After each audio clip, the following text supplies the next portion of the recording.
মন্ত্রীদের জন্য ন্যূনতম 10 লাখ টাকা তাদের বেতন হওয়া উচিত, এমপিদের 5 লাখ টাকা বেতন হওয়া উচিত। হক নূর গিফট পাওয়া মন্ত্রী, উনি বলতেছেন যে মন্ত্রীদের বেতন হওয়া উচিত 10 লক্ষ আর এমপিদের বেতন হওয়া উচিত 5 লক্ষ। আমি যুক্তি দিয়ে বোঝাই, এমপিদের বেশি হওয়া উচিত, কারণ এমপিরাই জনগণের কাছে বেশি থাকে। মনিরুজ্জামান নিশ্চয়ই ভাই আপনি অস্বীকার করবেন না, এমপিদেরকেই বেশি এলাকায় থাকতে হয়, মন্ত্রীদের না। মন্ত্রী যাই ভিআইপি হয়ে ফুলের মালা দিলে স্টেজ থেকে চলে আসে, কিন্তু এমপিকে কিন্তু পাঞ্জাবির মধ্যে ধরে ফেলে যে ভাই আমার মেয়েটাকে বিয়ে দিতে হবে। আমি মনে করি এখানে এমপিদের বেতন বেশি হওয়া উচিত, মন্ত্রীদের হওয়া উচিত কম। 2 নাম্বার হলো, আজকে যে সে 10 লাখ 5 লাখ চাচ্ছে, কোটি কোটি টাকা দিয়ে নির্বাচন করে কিভাবে ওনারা? কোটি কোটি টাকা, 20 কোটির নিচে নাকি নির্বাচন হয় না। তা হাজার হাজার কোটি টাকা, শত শত কোটি টাকা খরচ করে নির্বাচন করে, তারা সরকারের পয়সা আবার ভিক্ষা করে ওদের দিতে হবে কেন? সরকারের পয়সা তো জনগণের পয়সা, এই জনগণের পয়সা নিয়ে তাদের আবার ওখানে দিতে হবে। আর ইলেকশনের সময় বৈতরণী পার হওয়ার জন্য তারা কোটি কোটি টাকা খরচ করে। এই ধরনের প্রতারকদেরকে চিনতে হবে সরকারের মধ্যে যারা আছে, এটা চিনতে হবে তারেক রহমানকে, এটা চিনতে হবে জনগণকে, যে চাঁদা নাকি কৌশলে এখন বিদ্যুতের মাধ্যমে নেওয়া হচ্ছে, এটা জনগণ বলতেই পারে।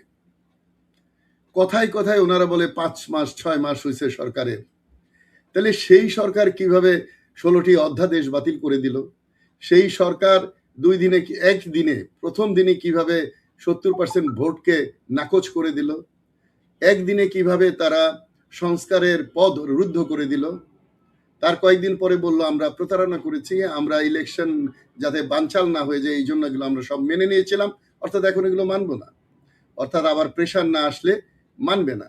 তো 5 মাসের সরকার কিছুই করতে পারে না, তো তারেক রহমানকে এক দফার দাবিদার বানানো, এটা ডকুমেন্টারি বানিয়েছে যেখানে আবু সাইদ এবং যারা আন্দোলন করছে তাদের ছবি নাই, যারা বিদেশিরাই হট্টগোল দেখে চলে গেল, এটা মুক্তিযোদ্ধা মন্ত্রণালয় করেছেন তৈল দেওয়ার জন্য, কিন্তু হিতে বিপরীত হয়েছে, এটা বদনাম হয়েছে।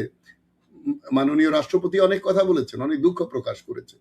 এটা জাতীয় প্রোগ্রাম থেকে, প্রোগ্রামকে বানচাল হয় খুব কম দেশে, খুব কম জায়গায়, ইভেন কি আমাদের দেশেও রাষ্ট্রীয় প্রোগ্রাম বানচাল হয়েছে এরকম দেখা যায়নি। কেন হলো? হলো যে সরকার, এই যে বিরোধী দল বলে, আমি যাদের বিকল্প দল বলি, এই বিকল্প দল বা সরকারি দল ছাড়া অন্য দলের পালস রিড করতে পারছে না, জনগণের পালস রিড করতে পারছে না। একটা বাসায় যদি গ্যাসের অভাবে খাদ্য না তৈরি করা যায়, দ্রব্যমূল্য ঊর্ধ্বগতি, এর মধ্যে একটা সংসার কিভাবে চলে? নিম্নবিত্ত, মধ্য নিম্নবিত্তদের যে অবস্থা, সেটাকে এই সরকার বোঝে। আমরা সেই নীল চাষি, ব্রিটিশের নীল চাষির থেকে যে অত্যাচারিত হচ্ছি, এখনো সেই আমরা গ্যাস, ওই যে আমার প্রথম বক্তা বললেন যে গ্যাস হলো ব্লাড লাইন, এবং আবার অর্থনীতি হলো দেশের ব্লাড লাইন। তো এগুলো সব অচল হয়ে যাচ্ছে। সমুদ্র নিচ থেকে অন্য 2টি দেশ গ্যাস নিয়ে যাচ্ছেন, কোথাও কোনো কিছু করণীয় নাই। খালি কিভাবে এই দল তাদের এই জুলাই আন্দোলনকে ছিনতাই করে নিবে, আওয়ামী লীগ যেমন মুক্তিযুদ্ধকে ছিনতাই করে নিয়েছিল, সেই একই কায়দায় একই ভুল যেন তারা করছে। তো সুতরাং আমি মনে করি আজকে আমাদের শুভবুদ্ধির উদয় হওয়া উচিত।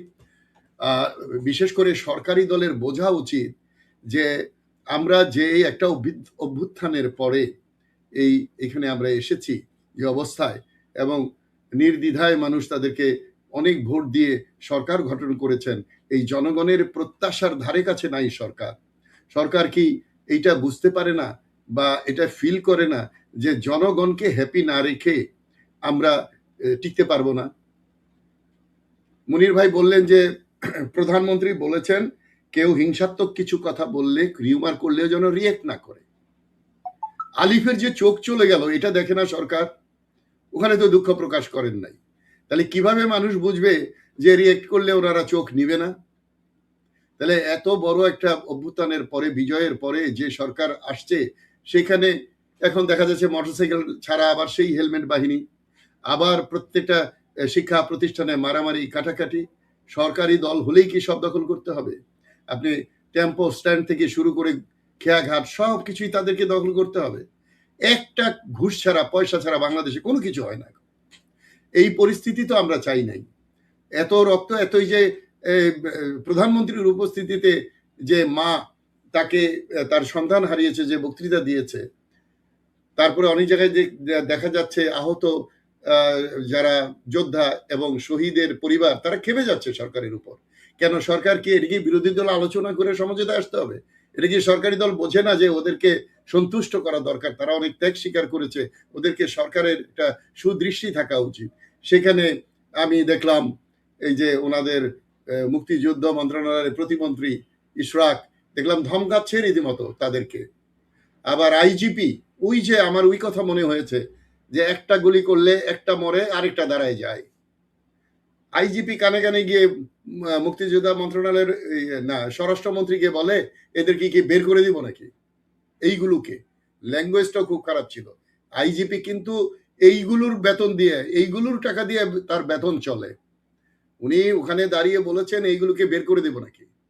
আরে ভাই, তুমি তো আইজিপি হয়েছো কয়দিন আগে, এদের আন্দোলনের ফসল হিসেবে তুমি তো আইজিপি হতে পারতে না আওয়ামী লীগ থাকলে।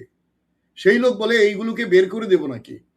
অথচ এইগুলো আজকে খালেদা জিয়ার যে ইয়ে হয়েছে, নামাজ হয়ে জানাজা হয়েছে, আজকে তারেক রহমান যে ফেরত আসতে পেরেছে, আজকে বিএনপির সকল নেতা, আজকে এই যে কাজী মনিরুজ্জামান, ওনার মনে কোনো দ্বিধা নাই, দ্বন্দ্ব নাই, ভয় নাই, এই যে একটা পরিবেশ তৈরি করেছে, এটা কি বিএনপি করতে পেরেছিল?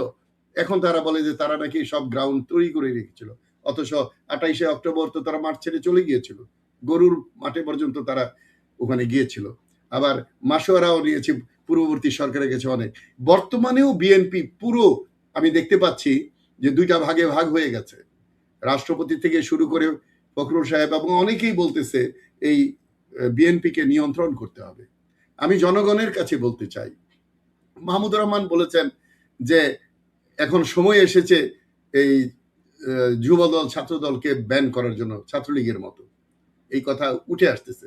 আমি নির্দ্বিধায় দ্যাটইন ভাষায় বলতে চাই, বাংলাদেশে অঙ্গ প্রতিষ্ঠান, সহযোগী প্রতিষ্ঠান থাকা উচিত না। অনেক দেশে নাই, খুব কম দেশে এই ধরনের রাজনীতি আছে যে লাঠিয়াল বাহিনী তৈরি করে রাজনীতি করতে হবে, ক্ষমতায় যেতে হবে অথবা ক্ষমতায় থাকতে হবে।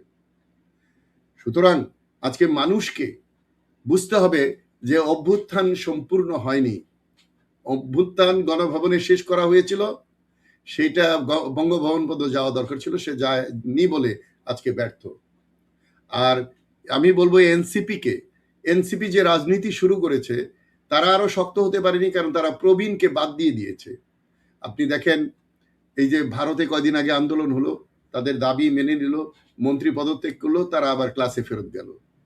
আবার নেপালেও তাই, শ্রীলঙ্কায়ও তাই।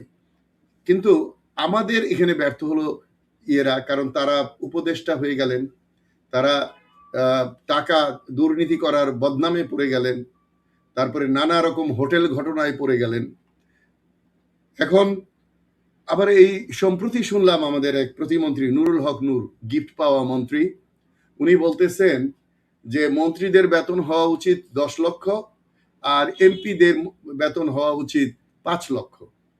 আমি যুক্তি দিয়ে বোঝাই, এমপিদের বেশি হওয়া উচিত, কারণ এমপিরাই জনগণের কাছে বেশি থাকে। মনিরুজ্জামান নিশ্চয়ই ভাই আপনি অস্বীকার করবেন না, এমপিদেরকেই বেশি এলাকায় থাকতে হয়, মন্ত্রীদের না।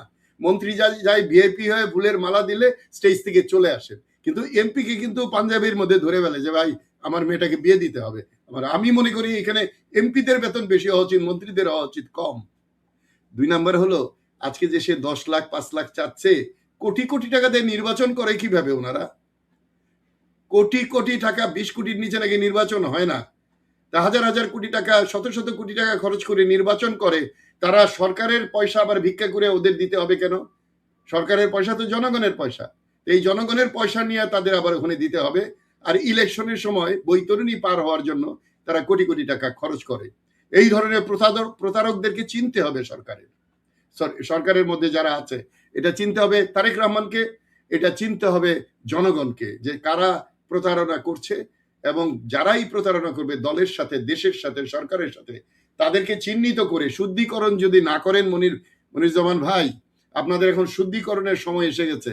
আগামী 12 তারিখে 6 মাস হয়ে যাবে, তখন হয়তো আমরা দেখব, আশা করছি যে কিছু মন্ত্রী পরিবর্তন হবে, কিছু মানুষকে ওনারা ভালো মানুষকে, যোগ্য মানুষকে যোগ্য জায়গায় নিয়ে আসবেন। তো সুতরাং আমি মনে করি এইগুলো একেবারেই ঔদ্ধত্যপূর্ণ কাজ করা একেবারেই উচিত নয়। গত কয়েকদিন আগে, গত সপ্তাহে একজন কর্নেলকে যেভাবে শাসিয়েছে একজন এমপি এবং একজন প্রশাসক, সে নির্বাচিত না, মেয়র না, প্রশাসক যেভাবে করেছে, সেটা হতে পারে সে অপরাধী, হতে পারে সে খারাপ লোক, কিন্তু একজন কর্নেলকে এইভাবে অপমান করা মানে বাংলাদেশের সকল কর্নেলকে অপমান করা।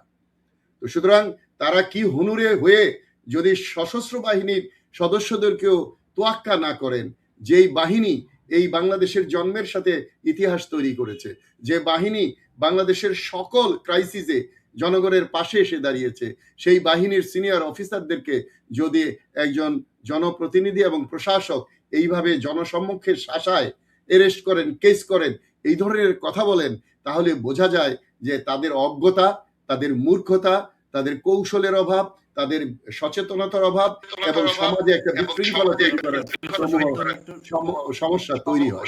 যাই হোক, টকশোতে বেশি আসতে চাই না ইদানিং, কারণ আমরা আগেও যা বলেছি এখনো তাই বলছি। শুধু একটা সরকার পরিবর্তন হয়েছে, আমাদের কোনো চাল চলন, কথা বার্তা, আচার আচরণ, ব্যবসা বাণিজ্য কোথাও আমাদের পরিবর্তন হয়নি। আমাদের পরিবর্তনের জন্য হয়তো আবারও একটা অভ্যুত্থানে ডাক দিতে হবে, আমাদের অভ্যুত্থান করতে হবে। কারণ কেউ তো আলোচনার কথা শোনে না, কেউ তো ঘেরাও না করলে, রোড ব্লক না করলে এইগুলো কেউ কোনো সরকারই শোনে না। সেই একই কায়দায় আমাদের হয়তো আবার আরেকবার চেষ্টা করতে হবে। আমি এই জন্য জনগণকে সচেতন থাকতে বলছি। আমাদের আশা পূর্ণ হয়নি, আশা পূর্ণের জন্য যতবার প্রয়োজন ততবার হয়তো বাংলার মানুষ রক্ত দিবে। সবাইকে ধন্যবাদ।